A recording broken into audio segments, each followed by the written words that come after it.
of light. It is a river of light of light.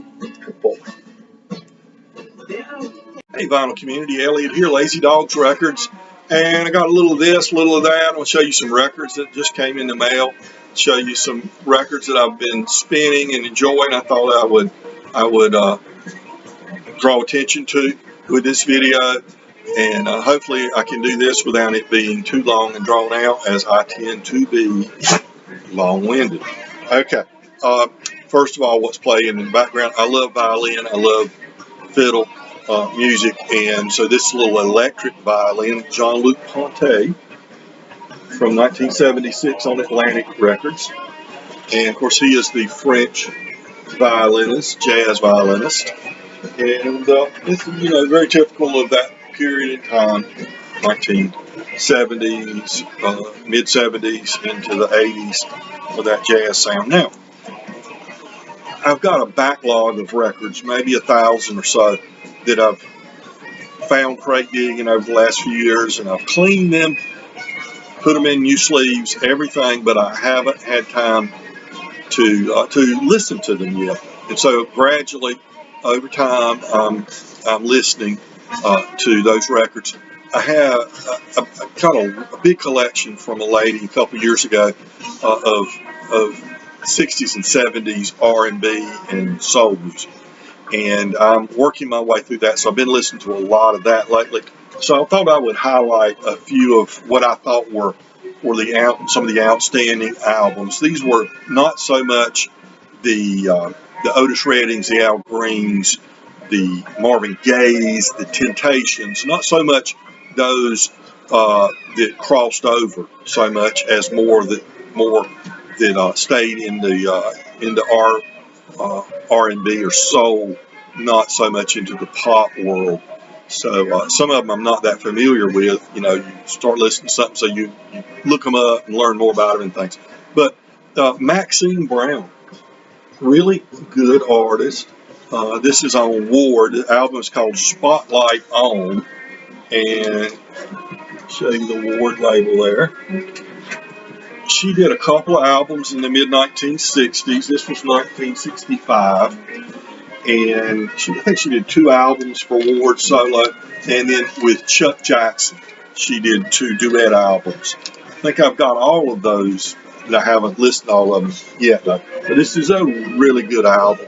So if you're into the R&B, female R&B singers, soul singers, you see Maxine, you shouldn't have to pay much for her records. Kind of those lost treasures, you know how that goes. But Maxine Brown, and another in the same light is a singer from the mid-1960s. This is a 1966 album called Greatest Hits, and that's Ted Taylor. Ted Taylor's Greatest Hits, and this is on OK Records. And this is, interestingly enough, co-produced by Carl Davis and Billy Sherrill. Who is Billy Sherrill? Well, if you know country music, you know Billy Sherrill's one of the top country music record producers for decades in Nashville. But this is definitely a soul album. And Ted Taylor had a few minor hits in the mid-60s, and then we really didn't hear from him again. Now, another artist that I've been familiar with, or an artist that I have been familiar with for a long time, would be Clyde Moody. And this is Clyde's Blues on Old Homestead, and this is Clyde's Blues, bluesy bluegrass. Clyde Moody was an artist that had success beginning in he started performing freshly in his teens in the 1930s. Played with some of the great bands. He played in a variety of styles, mountain music, waltz, standard country, all kinds of stuff. Among others, he played with Jay Maynard. He played with Wade Maynard, which would be old-time bands in the 1930s.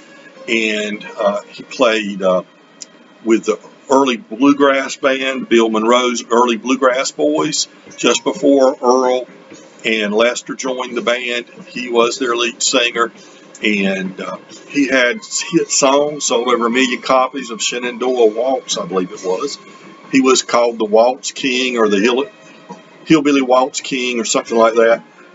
Was billed as that for a while. I put out a lot of waltz songs with waltz in their name. Excuse me.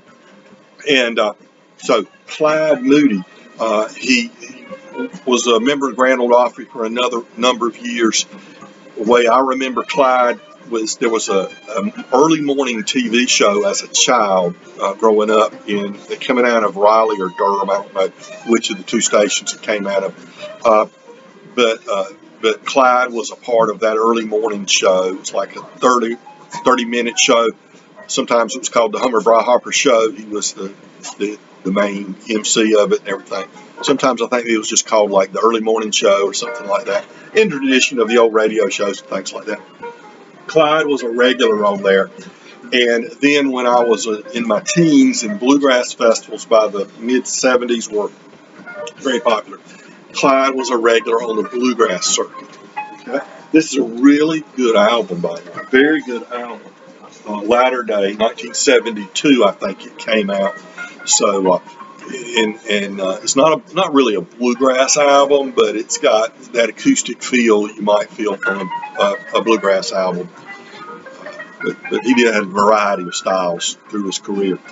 And a couple of records I want to show you that you see a lot in a while, but I don't know if you're like me, when you crack digging and you come across these albums, they're usually trashed. Hot Tuna, self-titled, and Let It Bleed from the Rolling Stones. I have at least 4 copies of this album, all of which I've picked up in the wild.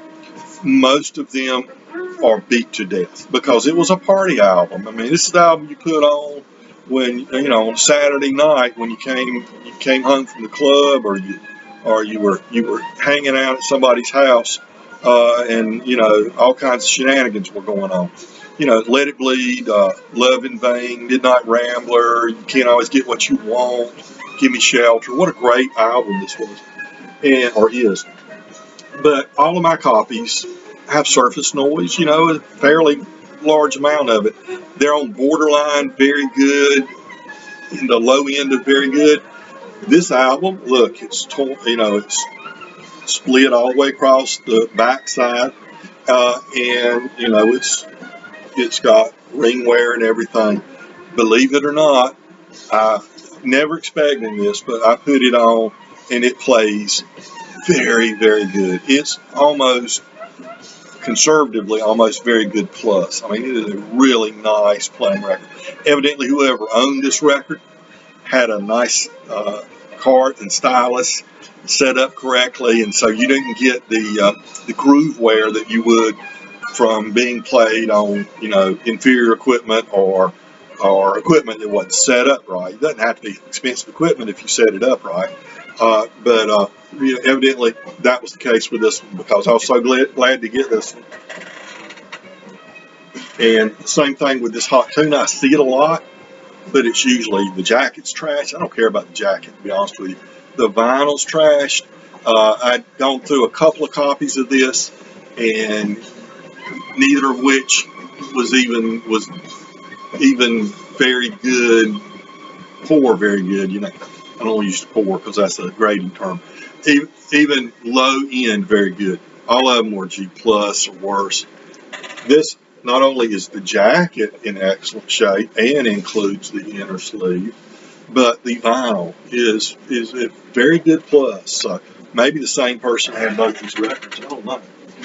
Okay, now, I've always, growing up, being a teenager in the 1970s, songwriting has always been such an important element in an artist or band. I put high stock in artists that write their own material, and I think that's because I came up during the songwriting era.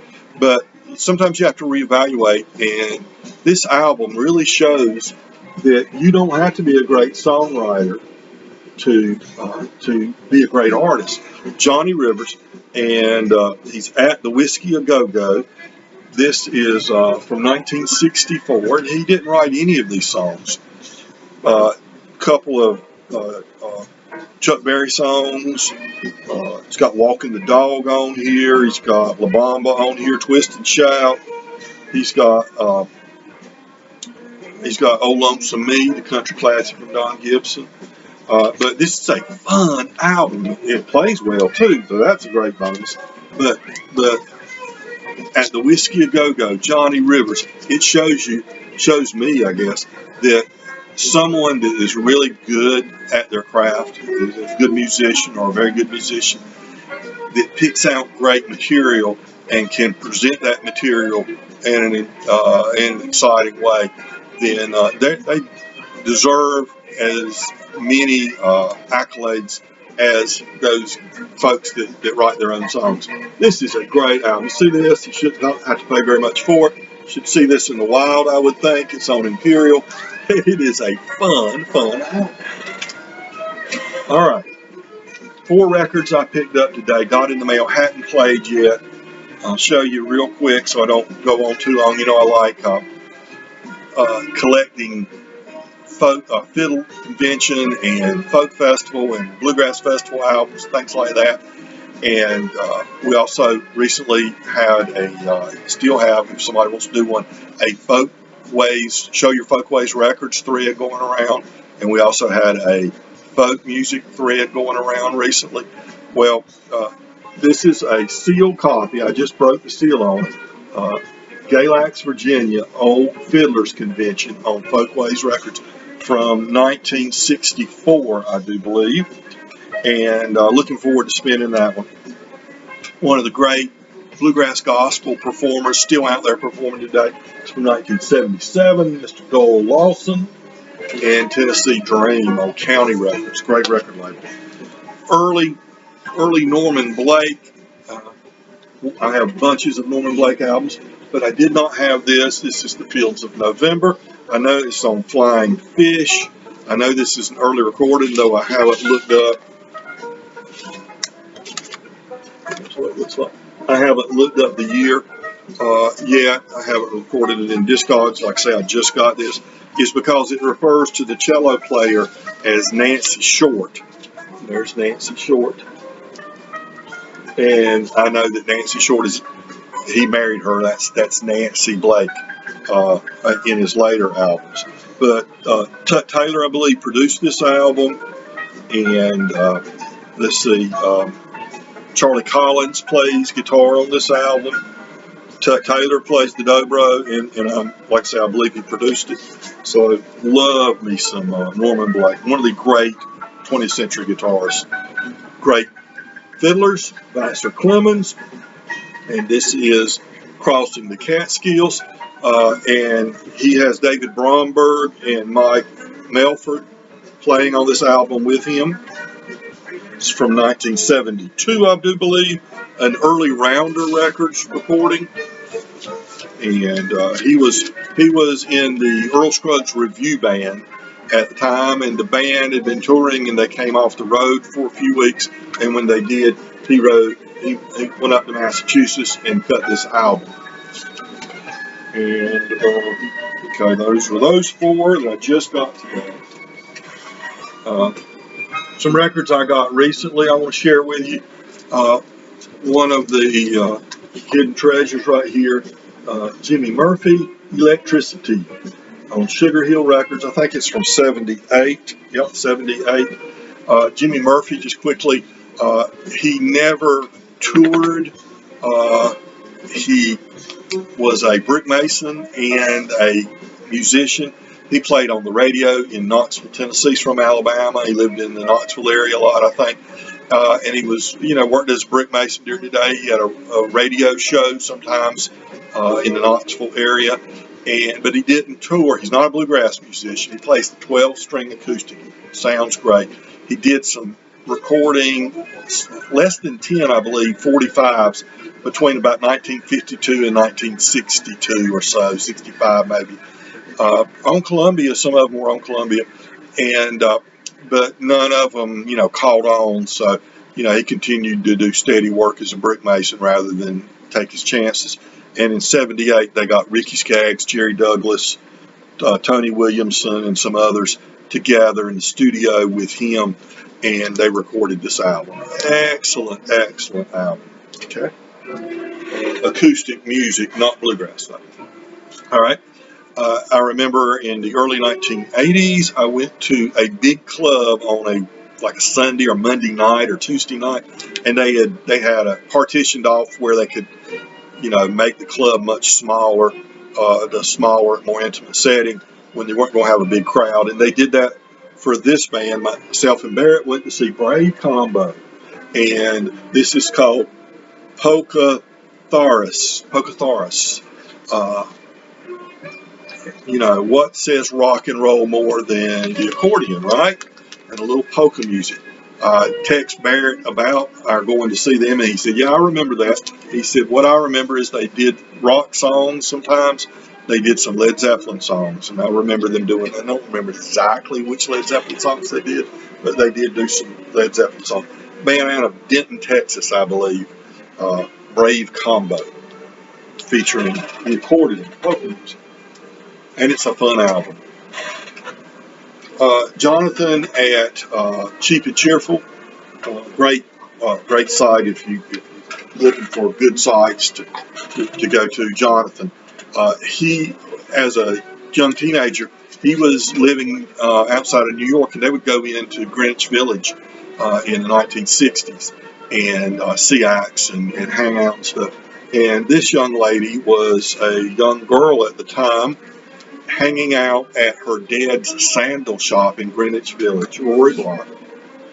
And he said they would go into the sandal shop, and there would always be people in there playing music, including a young Rory Block, just not even a teenager yet, playing. She is a great acoustic blues guitarist, Rory Block. That's on Rounder. She did a lot of albums on Rounder. Kenny Dorham, we hear a lot about with this Quiet Kenny. It's been just in huge demand during Record Store Day and after Record Store Day. His record was snatched up very quickly, and now the resellers have got a hold of it and are charging an arm and a leg. Well, I didn't get Quiet Kenny, and I wasn't going to pay 4 times what it should be charged for it. So I was snooping around Discogs trying to learn more about him, because I'm very much a jazz novice. And I found that in 1961 he did this album called Whistle Stop, and this is on Blue Note. And yes, it can be a very expensive record, but if you noticed, the cover is in very rough shape. It's stained, water damaged, so on and so forth. But you know my philosophy. Maybe you don't know my philosophy, but my philosophy is you don't play the cover. So sometimes you can get some really good music with the vinyl in very good shape that other people won't touch because the jacket is in rough shape. And so I picked this up, $14, plus I had to pay shipping and tax, and none of that was that expensive. Shipping and tax was less than $5. So for like $19 and some cents, I got a Blue Note Kenny Dorham Whistle Stop album, and I played it a couple of times. It is easily a very good plus record as far as condition is concerned, and it's a very enjoyable record. I don't know much about jazz, but what's the most important thing? If you play something and you like it, it's an enjoyable sound, then you don't have to be an expert about it, right? Am I wrong? I don't think so. All right. I'd love to have you subscribe to my channel if you're interested, if you like hearing me talk about records and things like that. But I'm very much a niche channel, I realize, so you don't feel any pressure to click on subscribe if you're not going to watch much, or you're not that interested. That's okay. It won't hurt my feelings. But if this, what you've seen here, is some stuff you might be interested in, That'd be great. I'd love to have you subscribe. But if you would, at least if you've watched this long, if you give me a thumbs up, that would be nice, because I think a thumbs up, I don't understand all this stuff. I'm an old man. But I think the algorithms pick up or something, and, by magic, somehow more people see it as a possibility of something to watch, and they might watch it. And I would like to share with others the records, the albums that I find enjoyable, and so that, I can share my love for music with others. So that'll pretty much do it. I ran way too long on this video. I hope to have some content, more spotlighting a particular artist or band or some specific aspect, not just showing records soon. I like doing those whenever I can work something up, and so maybe one of those will be coming in the not too distant future. But as always, I like to remind everybody, please be kind to your neighbors, because, folks, we're all neighbors in this world. We got to get along. So take care, and remember, life's too short to bicker and argue and fuss. Less drama is what we need in this world. Take care.